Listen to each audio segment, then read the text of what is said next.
The Secret Psychology of Women, What You Need to Know About Love. True Story Insights. The silence in my apartment had never felt so loud. It was a thick, heavy thing, pressing in on me from all sides.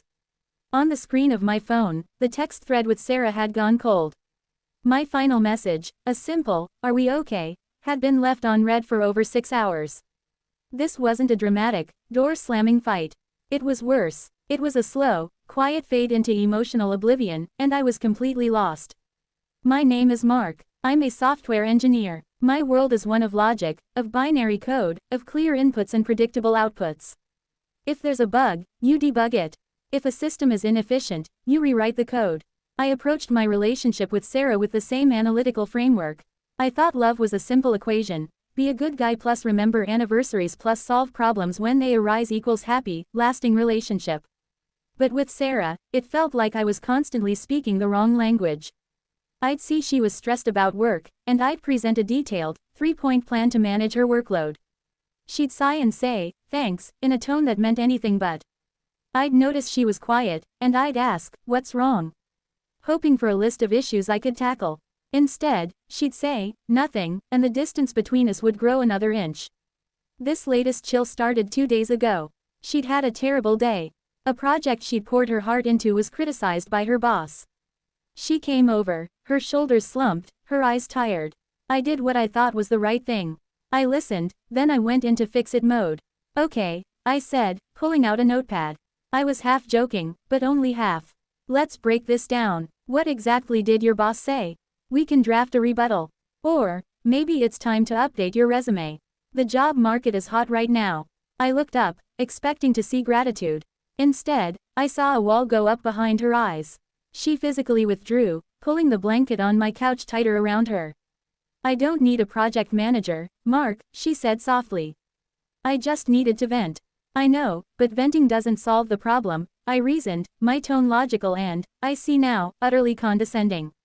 "I'm trying to help you solve the problem. The problem," she said, her voice cracking, "is that I feel alone in this."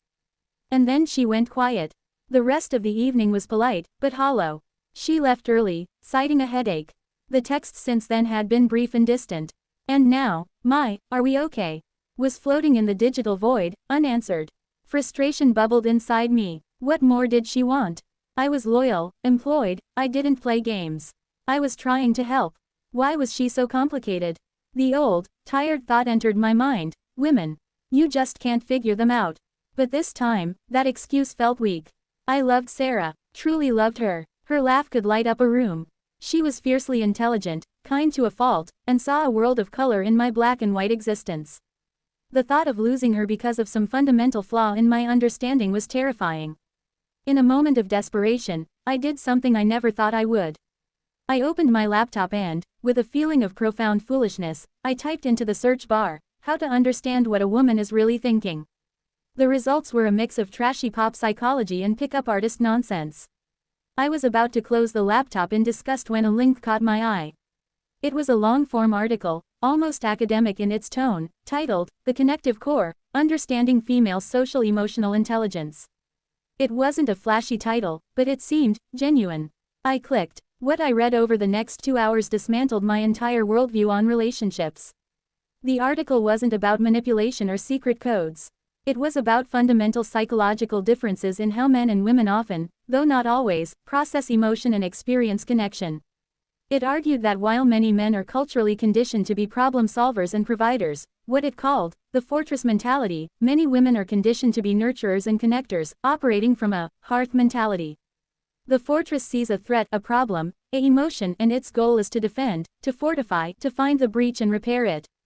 The hearth sees a chilled sadness, stress, disconnection, and its goal is to gather everyone close, to share warmth, to ensure no one is left out in the cold.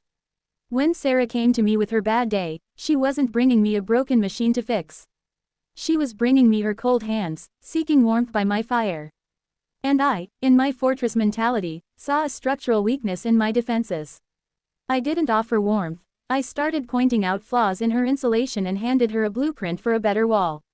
I was trying to send her back out into the cold, better armed, when all she wanted was to come inside and be warm. It was a metaphor, but it hit me with the force of a physical blow. My problem solving wasn't just unhelpful, it was actively rejecting her bid for connection. The article delved deeper. It talked about the concept of emotional labor, the invisible work of managing feelings and nurturing relationships. It explained that for many women, love isn't just about the big, dramatic gestures. It's woven into the tiny, daily threads of feeling seen, heard, and understood. It's in the remembering of a small detail mentioned in passing, the offering of a cup of tea without being asked, the simple act of sitting in silence together and just being with their partner's emotion, without an agenda. I thought about all the times Sarah had done that for me. When I was frustrated with a coding bug, she didn't try to debug my program. She'd bring me a beer, rub my shoulders, and say, "You'll figure it out. You always do." She was offering belief, not solutions. And it always worked better than any advice could have. I had been treating her like a colleague with a performance issue, when she needed a partner to share a burden with. I felt a deep, shameful heat rise to my face. All my logic had been a form of profound emotional illiteracy. I had been so busy trying to be her hero that I'd failed at being her sanctuary. I knew I had to talk to her. But this time, it couldn't be a tactical meeting to solve the relationship problem. I had to approach it differently. I had to lead with vulnerability, not with solutions. I drove to her apartment, my heart pounding a frantic rhythm against my ribs. I didn't know what I was going to say, but the old script was useless. I had to speak from the new, raw, and uncomfortable place of understanding I had just stumbled into. She opened the door, her expression guarded. Her eyes were puffy, as if she'd been crying. "Hey," she said, her voice flat. "Hey," I replied. "Can I come in? I don't want to fix anything. I need to talk to you." A flicker of surprise crossed her face. She nodded and stepped aside. We sat on her couch, a mirror of our positions from 2 nights before, but the energy was different. I was terrified. "I've been doing a lot of thinking," I started, my voice unsteady. "And I think I finally understand what I've been doing wrong. When you came to me the other night, you were hurting. And I treated you and your hurt like a problem to be solved. I gave you a lecture when I needed to just listen. I needed to just be with you in it." She was watching me, her expression unreadable. "I realize," I continued, the words feeling foreign but right, "that I've been treating our relationship like a piece of software. Looking for bugs, optimizing for efficiency. And I've been completely missing the point. The point isn't a lack of errors. The point is, the connection. The warmth. And I've been leaving you out in the cold." Tears welled in her eyes. "Why now, Mark? Why did it take you so long to see that?" "Because I was blind," I admitted. "I was so sure my way of showing love, by fixing things, was the right way, that I never stopped to learn your language. I thought your need to talk about feelings was inefficient. I see now it's the entire operating system." I took a deep breath. "You don't need a project manager, Sarah. You need a partner. And I am so sorry I haven't been that for you." She was silent for a long moment, wiping a tear from her cheek. The silence wasn't heavy anymore, it was full, charged with something new. "Thank you for saying that," she whispered. "Do you have any idea how lonely it is to feel like your partner is standing across from you, analyzing you, when all you want is for him to stand beside you?" "I think I'm starting to," I said. "And I want to learn how to stand beside you." That night was the true beginning of our relationship. It was the day I stopped trying to decode Sarah and started trying to understand her. And in that understanding, I began to learn what I now think of as the secret psychology of women, not as a monolithic truth, but as a guiding principle for love. It's not a secret because women are deliberately mysterious, it's a secret because many men, like me, are never taught to look for it. Here's what I learned, not from an article, but from the daily, conscious practice of loving Sarah. The currency of connection is in the micro moments. Love, for Sarah, wasn't stored in the grand, yearly gestures like the anniversary trip or the birthday present. It was deposited, penny by penny, in 1,000 tiny moments throughout the day. It was in the text I sent her in the middle of a boring meeting, "Just saw a dog wearing a tiny hat. Thought of you, hope your day is good." It wasn't important, it didn't solve anything, but it said, "You are in my thoughts, even when you're not here." It was in me noticing she was almost out of her favorite yogurt at the grocery store and picking up a tub. It was in me pausing my video game when she got home and asking, "How was your day?" And then just listening, without offering a single piece of advice unless she explicitly asked, "What do you think I should do?" I learned to differentiate between a vent and a problem-solving session. She would often say, "Can I just vent for a minute?" That was my cue. My job was not to speak, but to actively listen, to nod, to say, "That sounds incredibly frustrating," or, "Your boss was totally out of line." My job was to validate her feeling, not to invalidate the problem itself by rushing past it to a solution. These micro moments of attention, of validation, of small, unprompted kindnesses, built up a reservoir of trust and security between us. She started to feel safe with me, not just physically, but emotionally. She knew she could bring me her messy, complicated, unfixable feelings, and I wouldn't panic and try to stuff them into a logical box. I would just hold them with her. The myth of the overreaction, and the art of the root cause. About 6 months after our breakthrough, we had another minor disagreement. We were planning a weekend trip, and I was focused on the logistics, the fastest route, the most efficient packing list, the hotel with the best reviews. Sarah was talking about the feel of the place, the cozy bookstore cafe she wanted to visit, the walking trail she'd read about, the vibe. I, in my efficiency mode, dismissed one of her ideas as not the most practical use of our time. She went quiet. Then, to my complete confusion, her eyes filled with tears. My old programming screamed, "Overreaction. It's just a schedule," but my new understanding kicked in. I took a breath. This wasn't about the schedule. The tears were not about the itinerary. That was just the trigger. This was about something deeper. I gently asked, "Hey, what's this really about? Did I make you feel like your ideas aren't important?" The dam broke. Through tears, she explained that she felt like our lives had become a series of tasks and to-do lists. That my focus on efficiency was sucking the joy and spontaneity out of our time together. The trip planning was just the latest example. She felt like a line item on my project plan, not a partner on an adventure. The overreaction was a perfectly proportionate reaction to a recurring, deeper pain I had been causing. I was focusing on the argument about the trip, while she was pointing to a diseased root, feeling unvalued and unseen in our shared experiences. I apologized, not for the schedule, but for making her feel that her desire for magic and spontaneity was less important than my desire for order. We scrapped the hyper-efficient plan and built a looser, more whimsical one together. The trip was one of our best. The power of we, and the shared emotional load. Another layer of understanding came when I started to pay attention to the concept of emotional labor. Sarah was the one who remembered birthdays for both our families. She was the one who noticed when we were low on toilet paper or when the friend we hadn't seen in a while might be feeling lonely. She was the keeper of our social calendar and the emotional barometer for our relationship. I had always seen this as just something she was better at. But I realized it was a cognitive and emotional load she was carrying alone.